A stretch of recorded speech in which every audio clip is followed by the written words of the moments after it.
Bienvenidas y bienvenidos a Amor Original. Mi nombre es César Soto y este es el tercer capítulo de la serie Despojados y Oprimidos. Y espero de todo corazón, pero de todo corazón, que los reflectores no se estén reflejando en los lentes. Pero esta mañana necesito usar estos lentes. Bueno, en fin, detallitos domésticos, técnicos.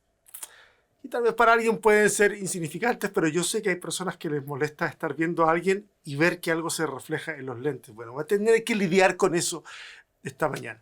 Estamos en plena serie de Adviento, aunque debo decir que, para ser sumamente claros, hoy, 1 de diciembre de 2024, es, de acuerdo al calendario litúrgico, el primer domingo de Adviento.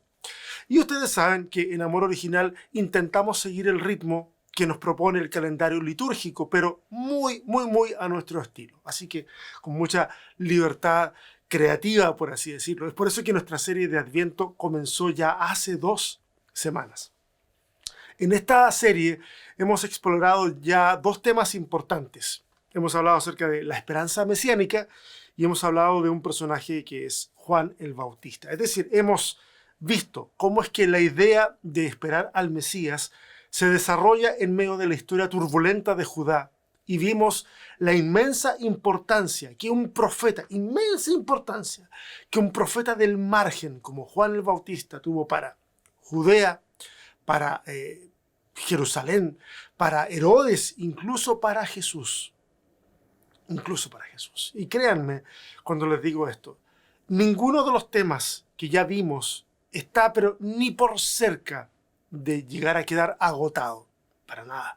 Queda mucho por escarbar, queda mucho por reflexionar, y espero que algunos y algunas de ustedes también se den a esa tarea de querer buscar qué más hay detrás del texto. Me comprometo a poder acompañarles en esa búsqueda si es que así quisieran hacerlo ustedes.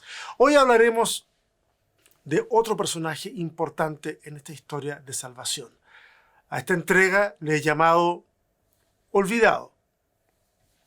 El salmista decía: ódiame por favor, yo te lo pido, ódiame sin medida ni clemencia, odio quiero más que indiferencia, porque el rencor hiere menos que el olvido. ¿Quieren que se las cante? Olvídenlo. Soy un hombre serio, por favor. Ok. Ya pura gana de cantarla, pero esta mañana la garganta está recién despertándose. Ok, ¿por qué hago referencia a esta canción? Basta de... Converso conmigo mismo, ¿se dan cuenta? Constantemente. Y ustedes no me han visto solo. Espero que nunca me vean solo, porque converso mucho conmigo mismo. ¿Por qué hago referencia a esta canción? Es porque el personaje del que quiero hablar hoy es precisamente es un personaje olvidado. Mira, entra en la narrativa bíblica de una manera muy funcional y con un propósito, pero que se ve que es muy claro, y luego simplemente desaparece. Nadie explica qué sucede con él. Todo es especulación cuando se trata de explicar. Simplemente se esfuma. Hoy vamos a hablar de José, el padre de Jesús. Y puede que alguien diga: oye, pero eso no es un personaje particularmente oprimido. Bueno, es cierto, no es un personaje particularmente oprimido, no por lo menos no más que el resto de los judíos que están bajo ocupación romana. Pero es un personaje invisibilizado de alguna manera. Y esto para mí es suficiente motivación como para querer indagar en su vida.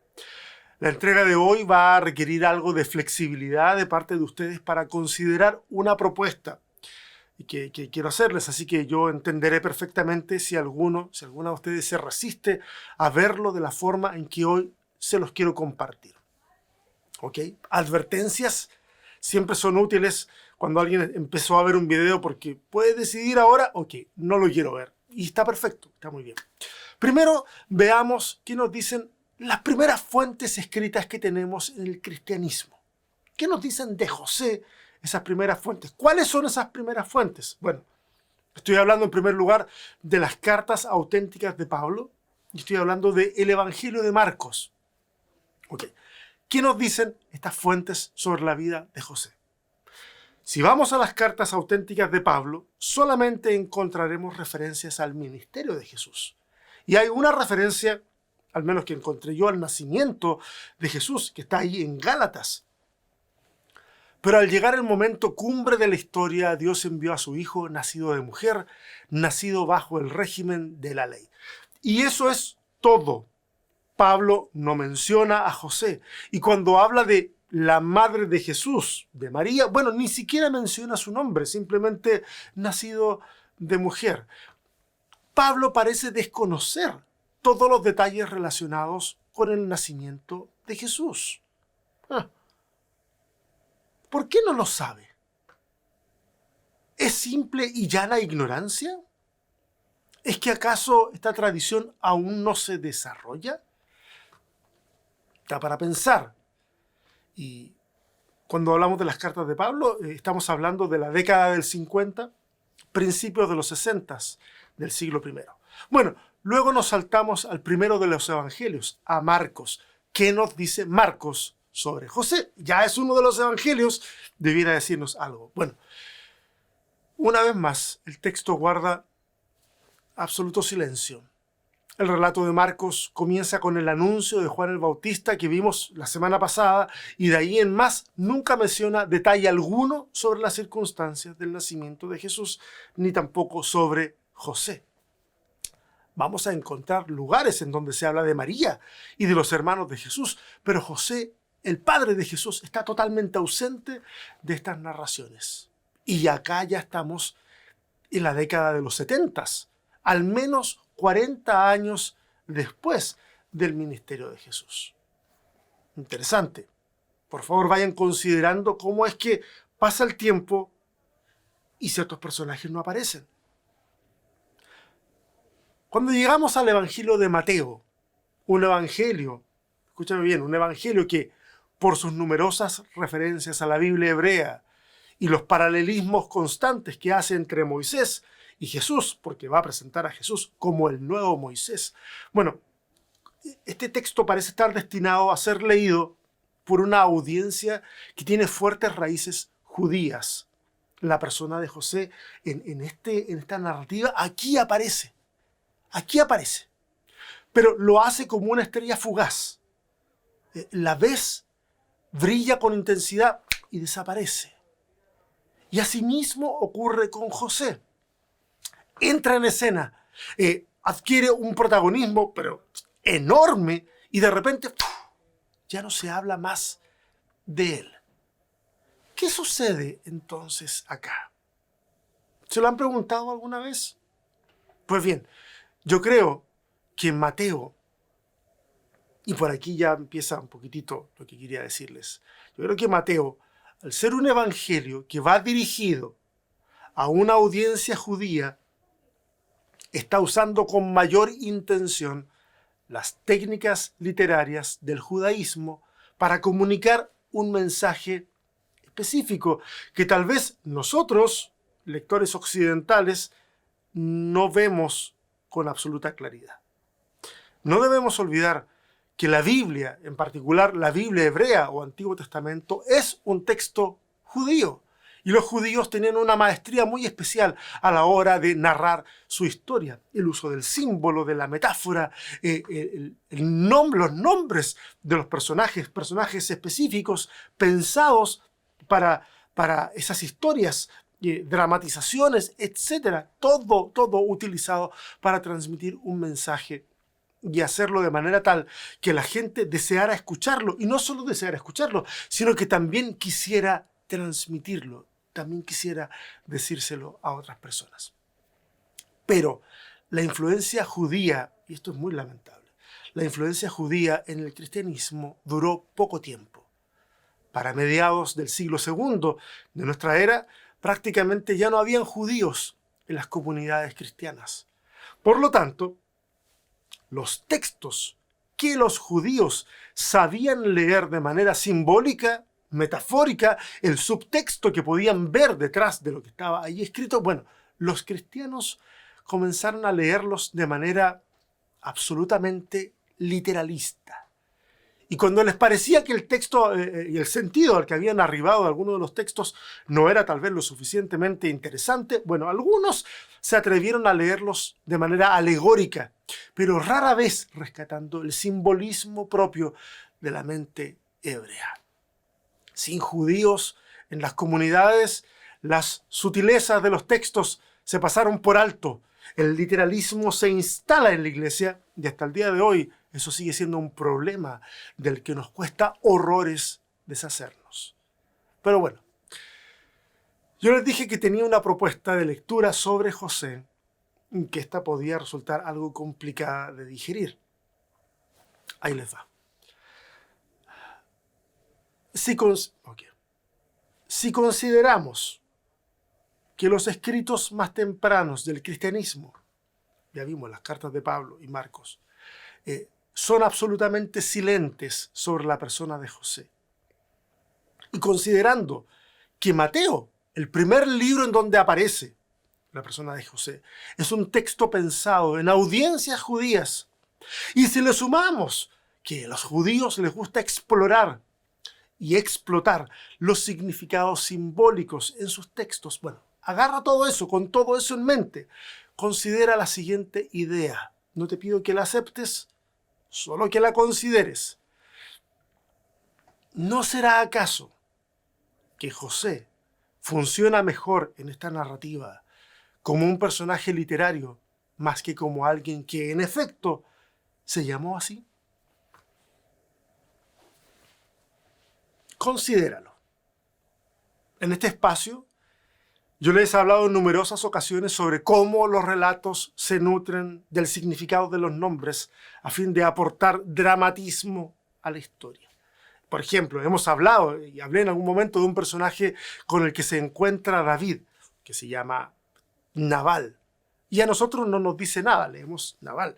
Pero un judío sabría inmediatamente que algo va a pasar ahí, porque Nabal significa estúpido. Y en efecto, el relato deja de manifiesto exactamente ese rasgo. O si leemos en el libro de Ruth, ahí están los hijos de Noemí. Primer capítulo, uno se llama Mahlón y el otro se llama Quilión, es decir, enfermedad y destrucción. Y uno dice, ¿quién le podría poner así a sus hijos? No obstante, están en el texto porque aportan al desarrollo dramático de la historia. Y ya en el verso 5 del primer capítulo ya están muertos, o sea, sus nombres estaban anunciando ya que algo malo les iba a pasar. Bueno, ¿cómo funcionaría entonces José en esta propuesta? Bueno, José viene de una raíz hebrea que significa aumentar o añadir. Pero en el caso de José, el simbolismo va más allá del significado de su nombre. Y quiero ponerles un poquitito más de contexto. Trabajemos juntos este contexto. Les voy a hacer una pregunta que seguramente si has leído el texto bíblico, no mucho, pero seguramente la vas a poder responder. ¿Recuerdan a otro José en el texto bíblico? A otro José importante en el Antiguo Testamento, tal vez. Se hizo una película animada acerca de este personaje, ¿sí se acuerdan? Bueno, claro que sí. José, que está ahí en Génesis. José, el hijo de Jacob. José, el soñador. Aquel que fue capaz de salvar de la muerte a su familia, llevándoles a Egipto. ¿Se acuerdan? ¿Se acuerdan de él? Ok, yo espero que sí. Ahora, cuando vamos al relato de Mateo, ¿qué datos podemos extraer sobre José en ese relato de Mateo? Bueno, en el capítulo 1, verso 16, leemos que el padre de José se llama Jacob. Y en ese mismo capítulo, en el verso 20, Dios vemos que se comunica con José por medio de un sueño.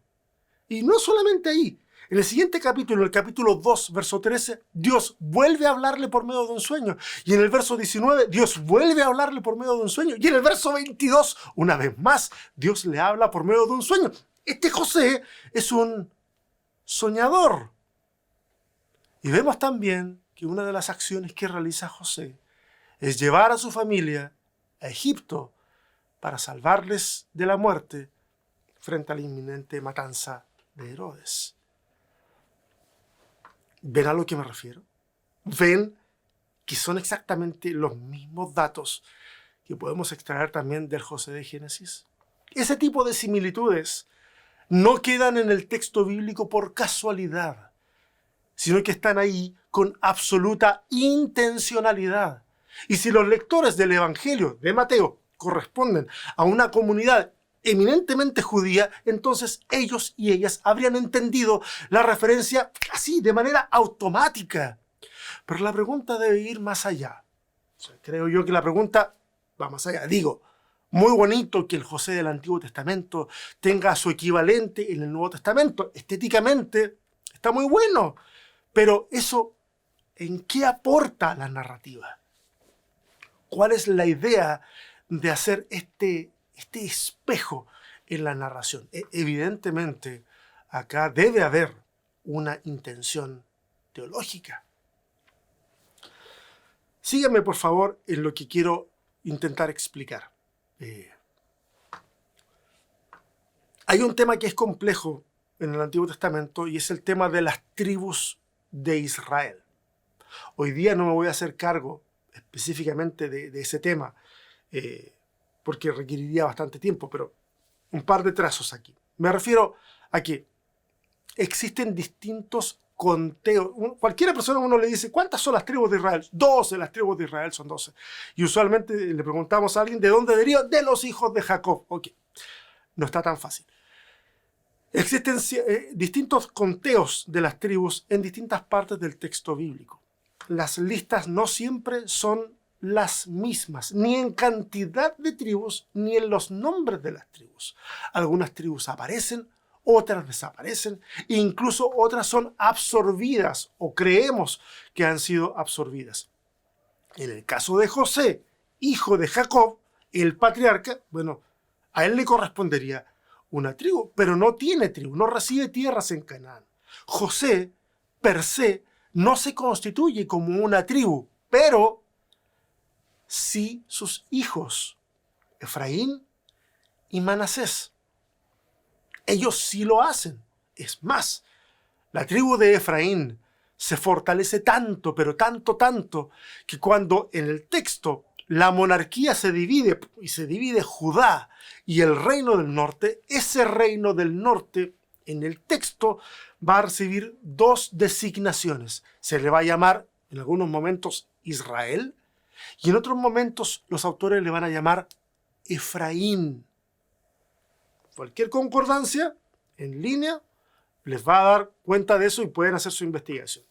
Ahora, la expectativa mesiánica contemplaba que el Mesías reconciliara y restaurara ambas naciones para conformarles, a Efraín y a Judá, conformarlas nuevamente como una nación unificada, que es el ideal que está presente en el texto bíblico.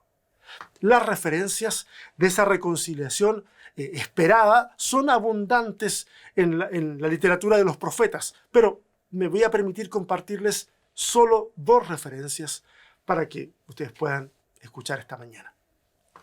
Alzará un estandarte a las naciones y reunirá a los dispersos de Israel. Congregará a los diseminados de Judá, de los cuatro extremos de la tierra. Acabarán los celos de Efraín. Cesará la enemistad de Judá. Efraín no tendrá celos de Judá. Judá no oprimirá a Efraín. Y el otro pasaje está en Zacarías. Haré fuerte al pueblo de Judá y daré la victoria a la descendencia de José. ¿Se dan cuenta? Descendencia de José. Los repatriaré, pues me compadezco de ellos y será como si nunca los hubiera rechazado. Pues soy el Señor, su Dios, que los escucha. Los de Efraín, ¿se dan cuenta? Descendencia de José. Aquí los de Efraín serán como héroes, animosos como después de haber bebido. Sus hijos se alegrarán al verlos. Saltará de júbilo en el Señor su corazón. Esta restauración es parte de la esperanza y de la expectativa mesiánica. la reunificación bajo la guía del Mesías. Y este es un deseo que queda reflejado incluso en el Nuevo Testamento. Si uno va a Hechos, capítulo 1, verso 6, ustedes van a encontrar una conversación que hay entre los discípulos y Jesús. Los discípulos le preguntan a Jesús si es ahora, porque han visto que Jesús ha resucitado, es el Mesías. Entonces le preguntan, ¿será ahora que se restaurará el reino? Es una pregunta que viene de esta idea de la reunificación, de la restauración, está presente. Y es esta expectativa de reconciliación y restauración la que usa el escritor del Evangelio para comunicar que en Jesús se ha cumplido esta expectativa reunificadora. ¿Cómo? Bueno, José, que en el texto del Evangelio ha decidido divorciarse de María, ha venido a experimentar plena reconciliación en Jesús y se ha comportado a la altura del José de los albores de la nación, del José del Génesis. Contemplar esta multicapilaridad del texto a mí me conmueve. O sea, yo me entusiasmo y todo. Yo estoy seguro que no todos se entusiasman, pero yo me entusiasmo. Porque veo que Mateo quiere comunicar de todas las formas posibles que Jesús es el cumplimiento de las expectativas mesiánicas y lo hace valiéndose de un personaje que exuda nobleza. Mira, José toma a María por esposa cuando todo a su alrededor le hace dudar de que sea la decisión correcta.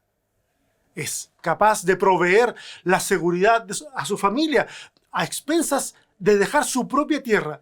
Y sigue velando por esa seguridad cuando a su regreso, cuando vuelven de Egipto y se da cuenta que hay otro maniático del poder que está en el trono, entonces decide, ok, no nos vamos a quedar acá, vamos a movernos a Nazaret. Esa es la narrativa que nos presenta Mateo, la de un hombre que se pone al servicio del Mesías y cuando ha cumplido su misión, desaparece. Acá quiero hacer dos reflexiones finales. Hay un montón para conversar. No lo vamos a conversar ahora, por supuesto. Pero quiero hacer dos reflexiones finales. En primer lugar, decirles que creo que hay muchas formas de leer el texto bíblico. Y que muchas de esas formas tienen sus beneficios y tienen, por supuesto, su belleza. Pero creo que cuando nos atrevemos a soltar las ideas que dicen que todo lo que leemos en el texto bíblico es 100% histórico y 100% preciso, cuando nos atrevemos a soltar eso, o a soltar esta idea de que la Biblia no puede tener contradicciones, de lo contrario no es confiable, y ideas que en realidad están subordinando el texto bíblico a nuestras conclusiones, o bueno, cuando nos atrevemos a soltar todo eso, se despliega toda una nueva forma de leer y valorar el texto. Dejamos de ver la Biblia como el texto que tiene todas las respuestas y nos entregamos a las preguntas que surgen de sus páginas. Abandonamos la arrogancia de pensar que ya resolvimos el enigma del mensaje del texto y nos entregamos al asombro que está almacenado en sus páginas. Mira, quienes afirman que los que leemos el texto de esta forma hemos subordinado el texto al razonamiento humano, no tienen idea de lo que están diciendo. Para nosotros la Biblia es cada vez más indomable y cuando logramos descubrir algo en sus historias, descubrimos al mismo tiempo que seguimos ignorando, pero muchísimo, muchísimo más. La Biblia es un texto que está impregnado de las culturas que le vieron emerger. Y cuando nos atrevemos a asomar la cabeza, a meternos un poquitito y descubrir la forma en que esas culturas cuentan sus historias, entonces todas nuestras preconcepciones se caen. Y el libro se vuelve nuevo una vez más y experimentamos el asombro del aprendiz una y otra vez. Bueno, eso quería decirles. Que me entusiasma mucho cuando en el texto bíblico soy capaz o soy expuesto a lo que otros ya vieron en el texto y que yo no había visto. Me emociona mucho. Y lo segundo es que el relato que el Evangelio nos ofrece de José es un relato que nos llega en la década de los 80 del siglo I. ¿Okay? Un relato retrospectivo que ha sido masticado y digerido durante décadas probablemente. Y referente a lo retrospectivo, mira, en la retrospectiva de la vida, de tu vida, de mi vida, en esa retrospectiva, uno tiende a observar lo vivido y a uno le gusta, uno no quiere que su vida sea tan común y corriente. Entonces a uno le gusta ver en su historia de vida caminos que parecen interconectarse el uno con el otro, decisiones guiadas por la mano de Dios, cosas similares. Pero esa memoria que yo le llamo memoria editada es un regalo del tiempo. Es un regalo del tiempo. Cuando las cosas están ocurriendo en tiempo real, en el presente, aquí, ahora, ya, lo que se necesitan son decisiones. Y en José se nos muestra un modelo de persona que decide siempre para el bien común, siempre para el bien de su familia. Y alguien podría decir, hey, pero oye, no le tiremos tantas flores a José. José simplemente obedece a lo que se le dice en los sueños. Ok. Ahora, yo creo que ese es un recurso literario, pero ok, si no lo fuera. ¿Acaso no se requiere decisión, fe, valentía, determinación para hacer de un sueño una realidad concreta? Y ese es un aspecto de la vida de José que me encanta. Se le muestra resuelto, capaz de solucionar la situación que tiene delante de sí. Extraordinario. Y quisiera estacionarme en este punto un momento, en el tema de las decisiones.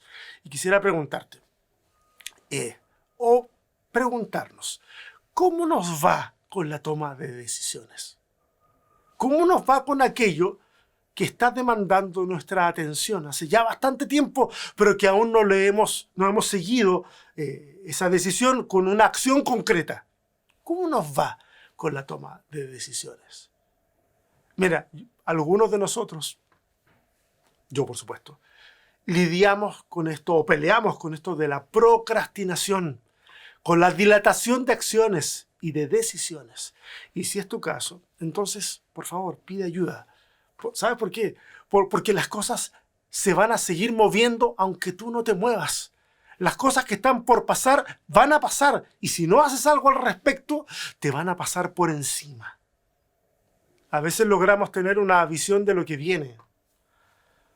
A veces tenemos estos como destellos, no proféticos, no sé, pero como de ver lo que se aproxima. Logramos ver o darnos cuenta que una relación se está deteriorando, o que uno de nuestros hijos va tomando un camino preocupante. Logramos ver eso, logramos ver que nuestra economía va a sufrir un impacto duro por ciertas cosas que están pasando a nivel país. Sabemos que hay una conversación que nos debemos con alguien importante en la vida. Oye, logramos ver, mira, por darnos cuenta de lo que tenemos que hacer, no nos quedamos, lo sabemos. El tema es, ¿hacemos algo? Toma decisiones en la vida. Por favor, toma decisiones en la vida. Y date el permiso de saber que aunque hayas orado por esa decisión, aunque hayas buscado consejo en 1000 personas, aunque hayas tomado todos los recaudos, aunque hayas hecho todo lo correcto, siempre está la posibilidad de que todo salga mal. Siempre. No seas tan duro contigo mismo, no seas tan dura contigo misma, porque así es la vida. Hay cosas que podemos controlar y cosas que están fuera de nuestro control y que a veces inciden de manera fatal en las decisiones que nosotros estamos tomando, tal vez con mucha conciencia, tal vez con mucha consideración. Todos nosotros tomamos decisiones pensando en qué será lo mejor. Nadie anda por la vida viendo, cómo tomo la peor decisión para poder cosechar la mayor cantidad de frustración y dolor posibles. Nadie. Bueno, tal vez alguien con un problema de conciencia alterada lo haga, pero el común de las personas deciden siempre pensando que lo están haciendo bien. Aprende a decidir y a asumir las consecuencias, las buenas y las malas.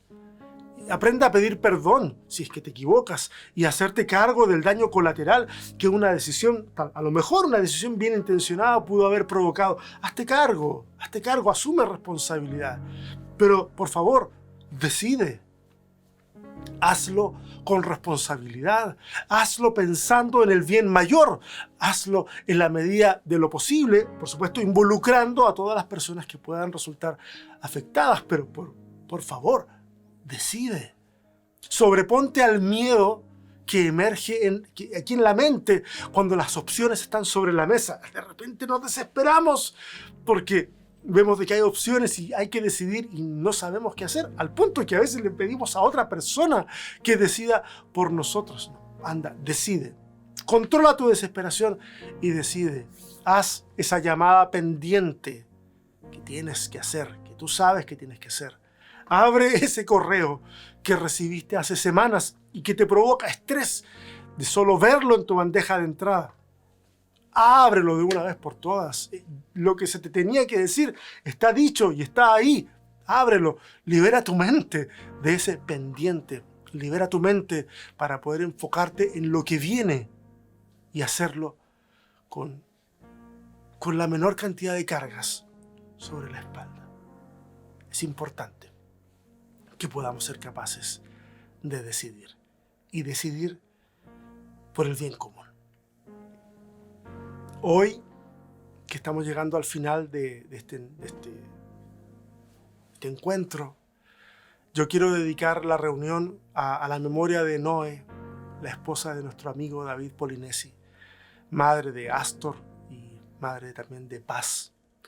Noé partió de entre nosotros hace una semana y en Amor Original estamos consternados por su partida. Y desde este espacio les enviamos todo nuestro apoyo y acompañamiento a la familia. Ustedes saben, David, tú sabes, no están solos, no están solas. Queremos ser parte de la presencia de Cristo para con ustedes a través de nuestra compañía.